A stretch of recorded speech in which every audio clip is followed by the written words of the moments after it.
Hello, everybody. Scott Furkin back with you again for another in a series of interviews of guest artists appearing at the Hill House on Devil's Backbone, an open-air music venue on Kenwood Hill in the south end of Louisville, Kentucky. This time, I'm speaking with Nick McDaniels. He's the lead vocalist and rhythm guitarist for Big Something, a six-piece jazz jam band that's been known to fuse alternative rock with jazz, reggae, funk, you name it, to create a unique sound that's kind of made them a sensation on the festival circuit. They've got a full schedule for the summer, but tonight they are with us to help launch the 12th season of concerts here at the Hill House. Nick, welcome. Thank you for having me. That's awesome. Okay, well, before we talk about the band, a little bit about you. Where were you born and raised, and how did you end up in something big? A big something, sorry. I was born in California, and then my family moved to D.C., so I kind of went from coast to coast, and grew up in like the Maryland area, just outside of D.C., and then I went to Elon University in North Carolina, and that's how I kind of met the rest of the guys in the band, and where it all kind of started. Okay. What was your early influence and that led you to the guitar? Actually, was first interested in the drums. Okay. And I think that has kind of shaped me as a musician. I feel like I have a very rhythmic way of thinking about music, and even playing guitar. I play rhythm guitar, or focus mostly on that in the band, and so I think that's kind of like shaped how I think a lot about music, is from the percussive standpoint of things. So some guitar players that I really like from like a rhythm guitar standpoint, I like Cory Wong a lot, and there's a lot of like old school like funk soul players that I really like. So did you have formal training, or are you self-taught? I play guitar in a pretty unorthodox way. I actually picked up my friend's I'm a left-handed person, so I play drums lefty, but when I went to learn guitar, I picked up a friend's guitar. He's a righty, and just turned it upside down. Didn't realize that it was upside down, and that's just how I taught myself. Okay. And then I started taking lessons, and my teacher was like, "What are you doing? Your guitar's upside down." And, he was cool with teaching me that way, and I just kind of stuck with it from there. That's cool. Yeah. Well, let's talk about the band a little bit. When, how, where did Something Big Something, I keep getting that wrong. How did it come to be? I like Something Big, that's cool. So I had a band in college called Anonymous, and it was kind of like a cover band. And as I graduated and kind of was starting to turn the page on that and wanting to focus more on original music, that's also around the time that I started meeting a lot of the guys in the band. Mm-hmm. And we were playing we called it the farm party. It was kind of similar to this, cool little communal gathering out on a farm. Yeah. And that was our first show as Big Something. We painted our trailer. It used to say Anonymous, and we covered that up and painted Big Something on the side of it, and so that's kind of how it all started. Well, so how did you come up with that name? So kind of was playing off of the old name, Anonymous, a little bit. Okay. It also is kind of like a reference to the universe, the big something that we're all a part of. Wow.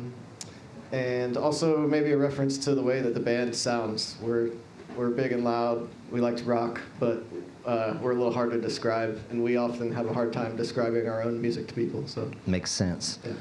So what year are we talking that Big Something came into being? So I would think 2010 was that first official show that we played on the farm. Yeah.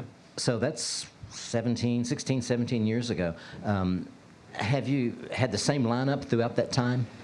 So Ben was not our original drummer, but he joined about 2 years in. Okay.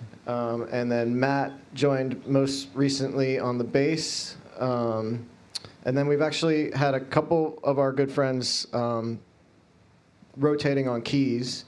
So Matt joined 3-ish years ago.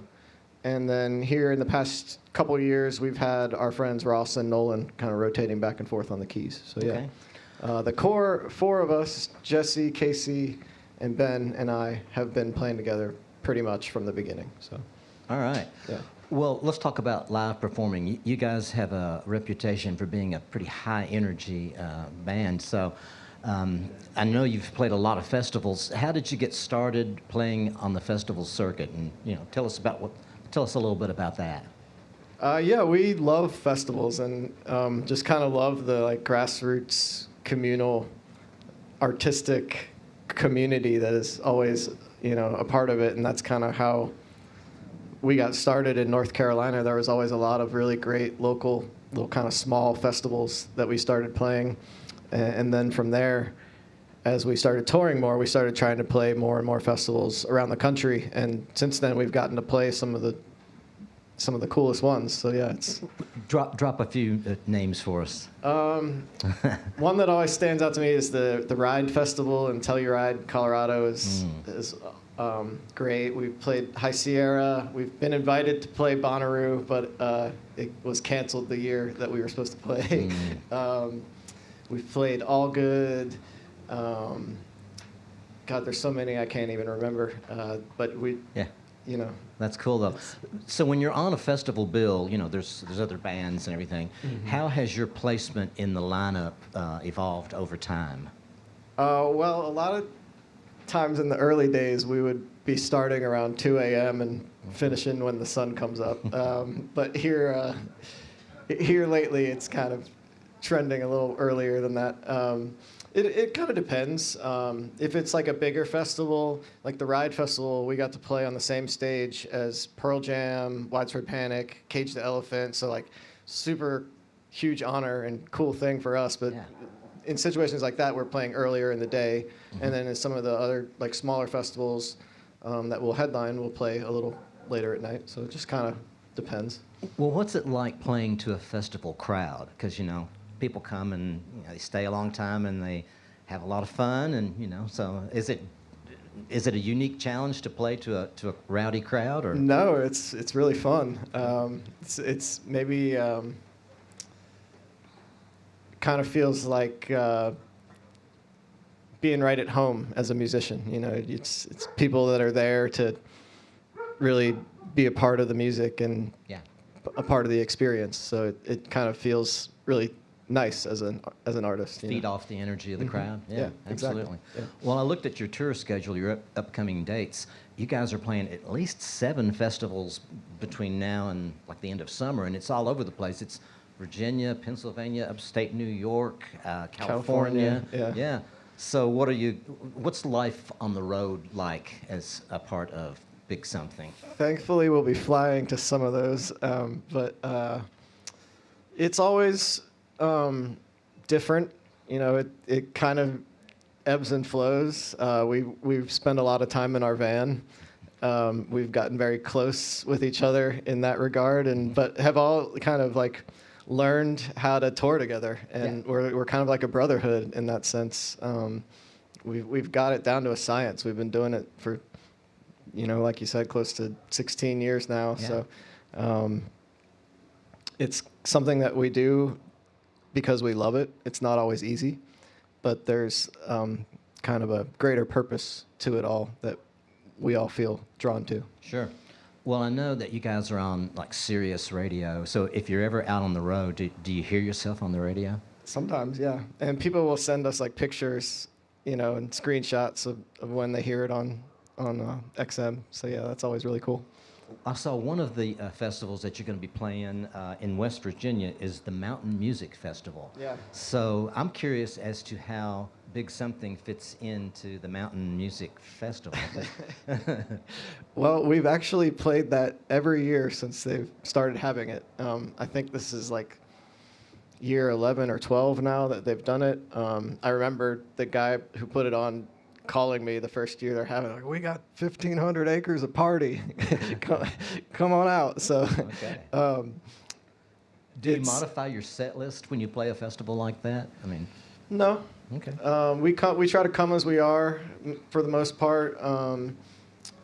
And that's in West Virginia. It's at a whitewater rafting company, and it's a very rowdy crowd as well. So that's another one where this year I think we start at midnight, and they'll be rip roaring and ready to go. So. So I also want to ask you about the big what.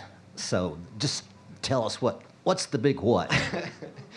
Well, the band is called The Big Something, so we decided to call our festival The Big What, because a lot of times that's what people say back to us when we tell them the name of our band. It's been a really fun project that we've had. And this is a festival that you guys produce yourselves. Yes, it's a festival that we've been throwing now for 12-ish years. It started at a pretty small place. Our friends, kind of reminds me a lot of this actually, Possum Holler. Back in North Carolina, we did a couple years there, and then we're on Possum Path. So. Yeah.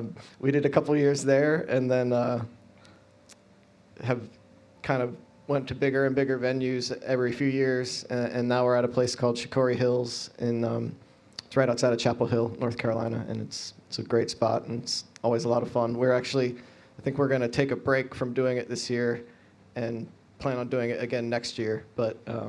It's always something we're thinking about and working on. So do you headline that festival? All 3 nights. All yeah. Right. Yeah. When's it going to be this year? We're still figuring that out. We're still working on it. Okay. Yeah.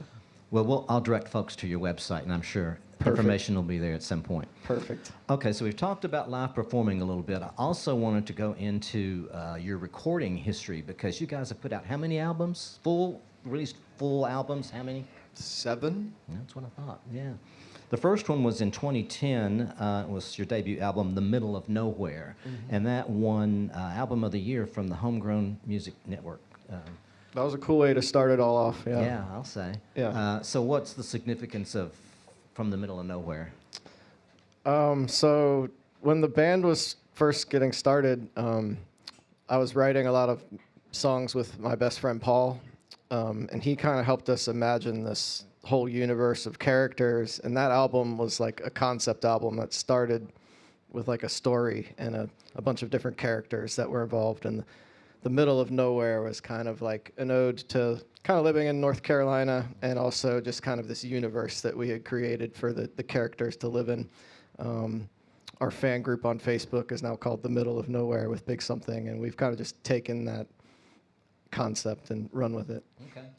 And your sophomore album, Truth Serum, also got a nod from the Homegrown Music Network, right? Yeah. Yeah. And then you've done at least one live album?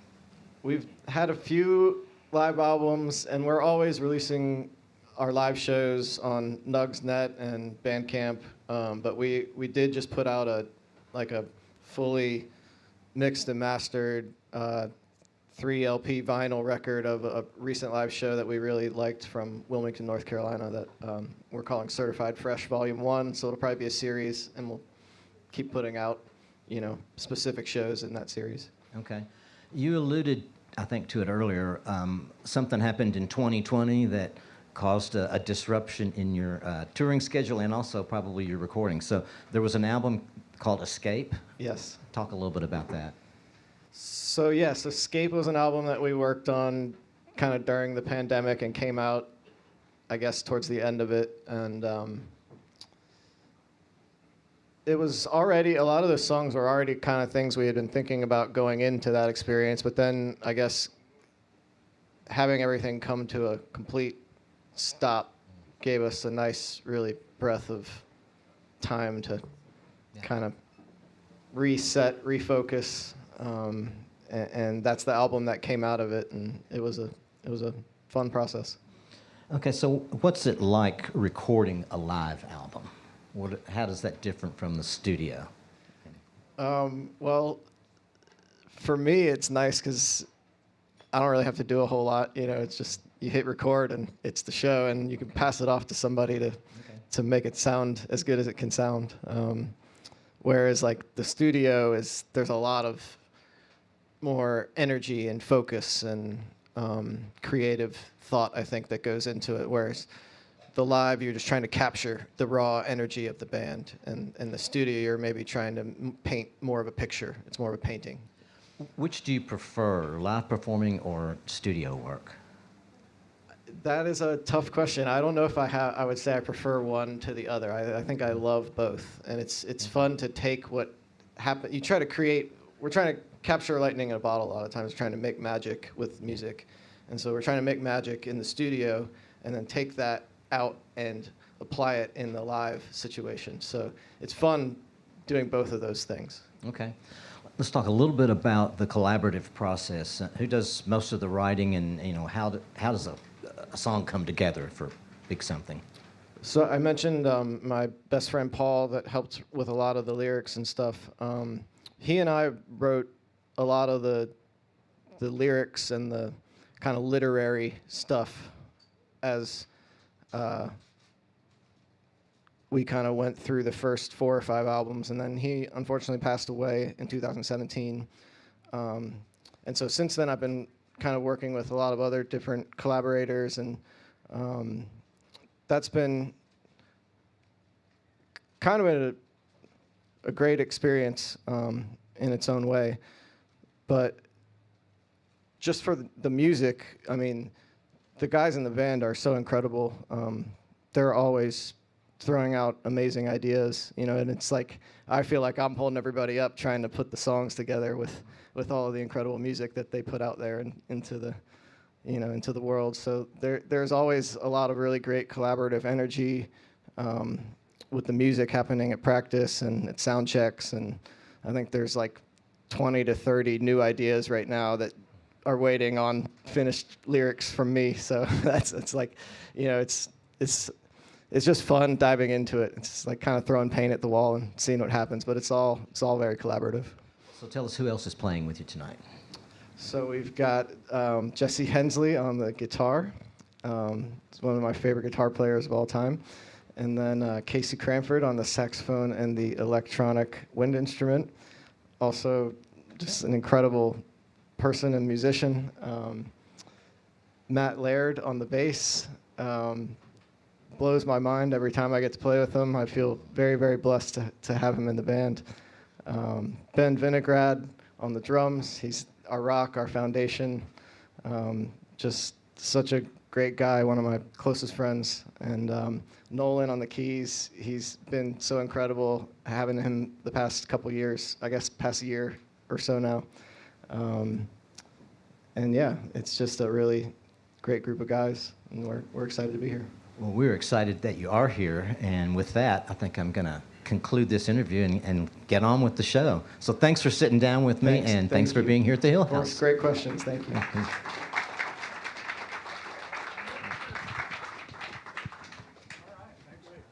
Great job. Really interesting. Thank you, Scott. Thank you. You're welcome. I've seen Jesus play a flea. You're on break now for a while. Love it. Thanks. Yes, thank you. Appreciate it. Yep.